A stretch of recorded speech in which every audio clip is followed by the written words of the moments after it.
Alright guys, Greg the Wild Hippie back again. I'm going to give you another bench update. Working on another model kit. I've made a start on the Airfix Triumph Triumph TR4A. Got given this by a good friend of mine. It was a starter kit which came with paints and everything. Yeah, it's well, the moulding leaves a lot to be desired. I'll just flip you around and I'll show you what's going on. Okay, so here we are. So this is the bottom part of the main chassis. As you can see, the filler all the way along it. It was full of sinkholes. You can see I've missed one there. I'll come back and fill that in a little while. Which bit? So we've got this one here is that bit is supposed to be a suspension arm thing. As you can see, that's all flashing there. Massive great big seam lines all over it. This is how it more like what it's supposed to look. So obviously there's two of them. So yeah, it took me about 15-20 minutes to clean that up. It's still not perfect, but I think it will do, because most of that you're not going to be able to see anyway. Yeah, got the gearbox bit here, another really big seam lines on it, and inside there was a great big bit of flash which I've managed to pull out. They're supposed to be the tyres. The camera's not really picking up all the flash around on them, but yeah, it seems to be more sinkholes and flash than anything else in this kit. So it should be yeah, it should be a fun challenge building this one. I hope I can do get a reasonable finish on it. Yeah, but I'll just quickly show you around there. So I recently finished the Airfix Heinkel 111 and 170 second scale German World War II bomber. I'm quite impressed with it. There she is. That's the first time I've properly attempted doing panel lines. Yeah, I'm quite impressed with how it turned out.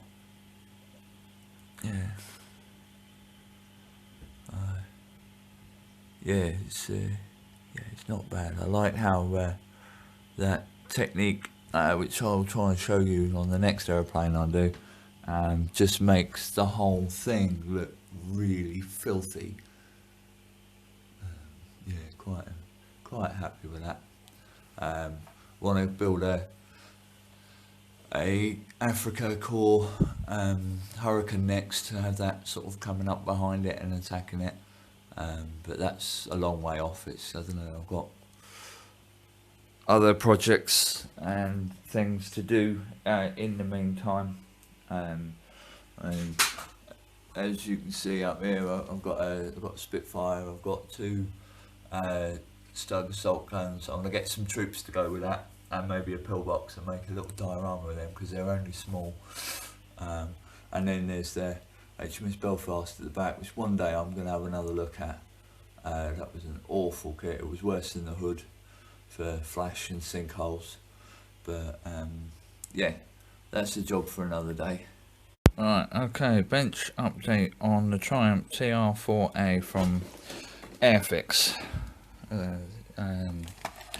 It is an awful kit. It's coming together. It's the main part of it is just not accepting paint properly, so I'm probably going to dry brush it with rust, make it look really old and beaten up. It's been absolute just crap from start to finish. The instructions are not amazing. I've managed to figure it out pretty much, but that can get quite confusing with some of the parts, especially this one here, number 45. Yeah, you've got no idea where that's meant to go. And in the next and final stage of the instructions, you can't even see it in the picture. So where that is supposed to go, I have absolutely no idea. I took a guess and I placed it. Let's put it down there. I placed it on top of the centre column in the main part of the car. So that's it on the top there, thinking it might be sort of a radio set or something like that. But now with that on there, the chassis won't go on. That's interfering with the dashboard. Yeah, I've pulled that bit. I pulled that bit off, so I'm going to cut that off, repaint it, and put it back together.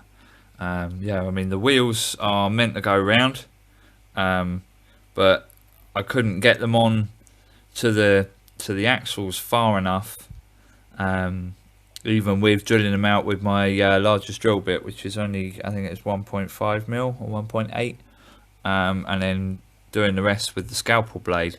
Still couldn't get them on far enough, so I ended up just gluing them on. So yeah, this is supposed to be a level 1 starter kit for beginners. It comes with the paints and everything, which are terrible. I tried to use the blue, and it was coming out even worse than the green I've used. So I chucked that, and I'm using the Brunswick green, which is very close to, in my opinion, very close to the British Racing green. So yeah, horrible kit. Don't buy it. Basically, I'm glad I got given this and I didn't spend any money on it. I mean, I wouldn't have bought the kit anyway because I don't normally make cars. But yeah, I'll bring you back in a bit once I've done the next stage. Maybe when I'm finished, depending on how I feel and what I feel like doing. Alright, see you in a bit. Alright, here we go, another little update. It's coming together. You can't really see it very well in this light. Try and come around on that angle a little bit. Yeah, it's pretty poorly fitting to be honest, but at least it's together. Yeah, I just started to finally get a decent coverage with the paint, and disaster. I don't know if you can see that just there on the top of there. For some unknown reason, there we are, I'll bring it in close, there you go, it's cracked. The rest of the car's coming out reasonable. I mean, it's still a bit patchy, but I'm just gonna really go to town with the dry brushing of the rust on there and make it look like it's like the paint's all bubbling and stuff, which I don't know whether it would happen there on a car. But I think that will make it look alright, because I can't be bothered to sand it all off and start again. Yeah, so yeah, the roof is reasonable, especially if it's going to get like a dry brush of rust. There's the bonnet.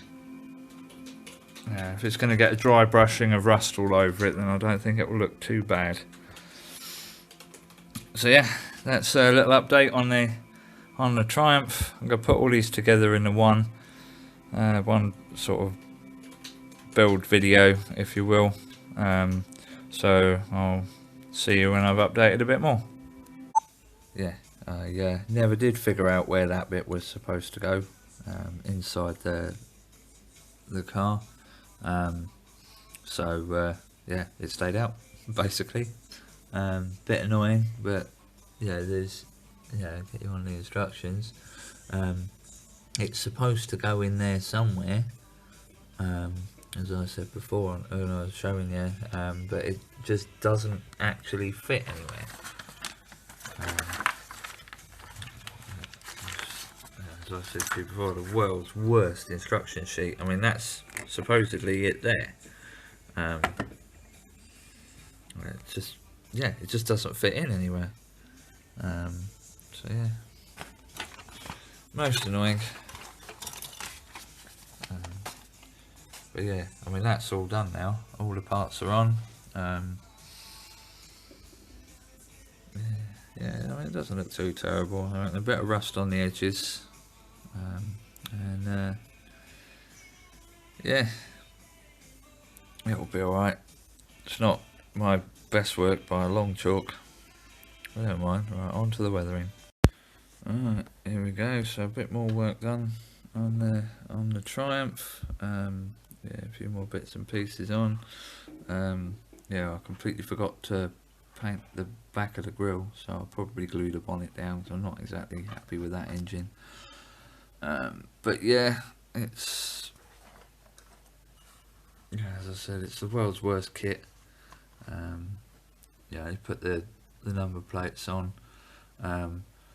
Eventually, after many layers of paint, the greens sort of came out reasonable. Still a bit patchy in places, and then you got there's a couple of spots, I mean, like on the side of the bonnet here where it's cracked, and then that door which I pointed out earlier. So yeah, it's going to get dry brushed with rust. But yeah, it's I've done the best I can with it. I mean, a complete faff trying to get that part of the bodywork to fit inside the subframe to fit inside the chassis, and so I've got glue all over the wheel, and the wheel stuck to the wheel arch, and yeah, it's just, yeah, I'm just going to go over that with some more matte black and neaten that up, and just, you know, continue to turn it into the dilapidated old wreck that it's become. And the real annoyance was these little indicators on the side here. Yeah, I glued them both on, and then 5 minutes later the one on this side had disappeared. Just got no idea where it went. It was on there, so that's really annoying. So I painted that black, so I'm going to put a load of rust around the edge of that, so it looks like it's just rusted off. But yeah, crap kit, don't buy it. Yeah, so once I've done a bit more, once I've done a little bit more, I'll do the rust and the weathering on it. I'll bring you back and do the final reveal. So yeah, I will talk to you in a second. Right, I'm going to call it finished. The worst kit in the history of awful kits of all time, ever.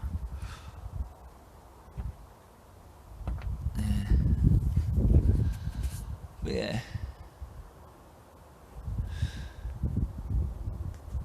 Yeah, not much else to say on this really, other than I quite like, for a first attempt, quite like the way the rust patches on the door and the bonnet have come out. But yeah, gonna wrap that one up. So yeah, don't forget to like, share, subscribe, leave us a comment, and I'll see you on the next video very soon.